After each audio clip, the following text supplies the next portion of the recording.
और इसी पर आज हमारे साथ बात करने के लिए हमारे दो खास मेहमान हमारे साथ जुड़ रहे हैं। हमारे साथ अश्वनी दुबे सुप्रीम कोर्ट की वकील हैं और हमारे साथ ज्योति राणा सुप्रीम कोर्ट की वकील हैं। अश्वनी दुबे जी, सबसे पहले आपके पास आना चाहूंगा।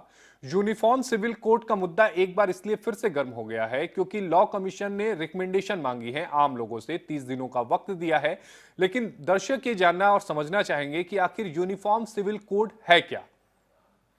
आशीष जी, देखिए, जब संविधान सभा में संविधान का निर्माण होने लगा तो उस दिन संविधान के संस्थापकों ने उम्मीद जताई थी कि एक दिन सार राज्य जो है समान नागरिक संहिता की अपेक्षाओं को पूरा करेंगे और देश में तमाम धर्मों पंथों के रहने वाले लोगों के लिए उनके धार्मिक रीति रिवाजों से अलग एक जैसा कानून होगा, जिसमें विवाह, तलाक, सक्सेशन, एडॉप्शन जैसे जो केसेस हैं उन केसेस को डील करने के लिए कोडिफाइड लॉ होगा, जो भारतीय संविधान के अनुच्छेद 13 उप धारा सब सब क्लॉज 4 की जो अवधारणा है, laws framed by the parliament, उसको पूरा करेंगे। उस समय किसी भी तरह से इसको संहिताबद्ध नहीं किया जा सका, परंतु इसीलिए आर्टिकल 44 जिसकी बात आपने कही कि भारतीय संविधान के भाग 4 जो राज्य के नीति निदेशक तत्व हैं, उसके अनुच्छेद 44 में इस बात को छोड़ा गया स्टेट्स के विजडम पर कि स्टेट सभी नागरिकों के लिए एक जैसा कानून बनाएंगे। यानी इसका सरल शब्दों में कि भारत के सभी धर्मों के नागरिकों के लिए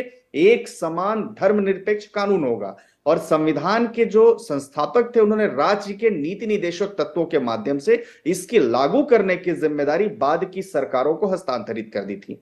यानी व्यक्तिगत जी। कानून, संपत्ति संबंधी कानून, विवाह, तलाक, गोद लेने संबंधी। परंतु अब तक चाहे पॉलिटिकल मोटिव हो, चाहे रिलीजियस अपीजमेंट हो, चाहे जो कारण हो कि संविधान के लागू होने के इतने वर्षों के बाद भी, 7 दशक बीत जाने के बाद भी पूरे देश में एक जैसा कानून नहीं है। अब होता क्या है, हम बार बार आर्टिकल 14, 15, 21 की बात करते हैं, तो जब आर्टिकल 14, 15, 21 की बात करते हैं तो इतने डाइवर्सिफाई लॉ होने की वजह से एक जैसा जजमेंट भी नहीं पास हो पाता। कहीं पर्सनल लॉ पर जजमेंट पास होता है, यानी आप देखिए कि कहीं पर शादी की उम्र 18 साल है कानून के मुताबिक और कहीं पबर्टी की एज है।